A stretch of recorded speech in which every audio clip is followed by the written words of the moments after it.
Bonjour, donc on passe au TP numéro 3. Alors le TP numéro 3, donc c'est un TP qui porte sur la commande d'un convertisseur réversible en tension et en courant. Donc là, normalement, les hacheurs ils sont utilisés ici, ils sont utilisés dans la pratique pour commander un moteur électrique, souvent un moteur à courant continu, varier la vitesse, changer le sens de rotation, changer donc là si on veut changer par exemple la valeur de la tension pour changer la vitesse, changer le mode de fonctionnement du génératrice en moteur.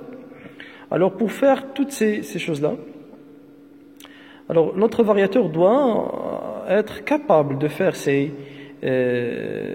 opérations: changement de vitesse, changement du sens de rotation, changement du mode de fonctionnement, ça veut dire donc le sens de la puissance. Alors pour ce faire, il faut que notre hacheur soit un hacheur réversible en tension et en courant. Ça veut dire un hacheur qui est un hacheur à 4 cadrans. Donc ici on parle d'un hacheur série, parallèle. Donc ce que vous voyez là, donc c'est un hacheur qui possède 4 interrupteurs. Donc là on aura 4 interrupteurs et chaque interrupteur va être commandé par le circuit qu'on a, un circuit PWM, 1, 2, 3, 4.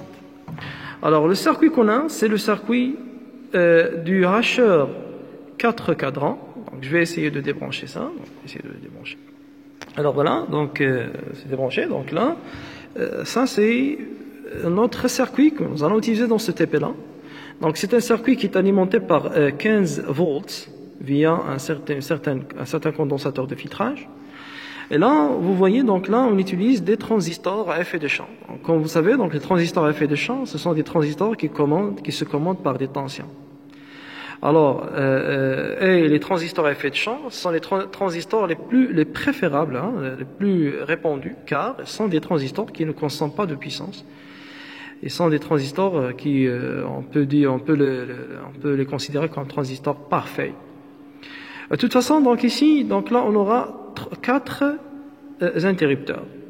Alors chaque interrupteur donc est commandé par l'une des 4 tensions qu'on a à la sortie de notre circuit PWM. Ils sont déjà reliés à l'intérieur de notre maquette. Alors comme vous voyez ici, donc ça c'est à la page 3/11, TP numéro 3. Donc là, ça présente le fonctionnement en 4 cadrans via notre hacheur. Donc le hacheur, c'est le convertisseur DC-DC, donc DC-DC. Donc là, la machine, il commence donc à fonctionner en tant que moteur. Car quoi? Car le courant, donc et la tension, ils sont positifs. En courant, tension, positive, ça veut dire le couple et la vitesse de rotation, ils sont positifs. Donc ici, ça change de fonctionnement si on change le sens du courant.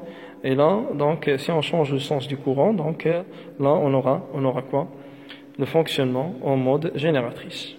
De même donc ça c'est le fonctionnement en direct, donc marche directe. Et ça c'est la marche en inverse.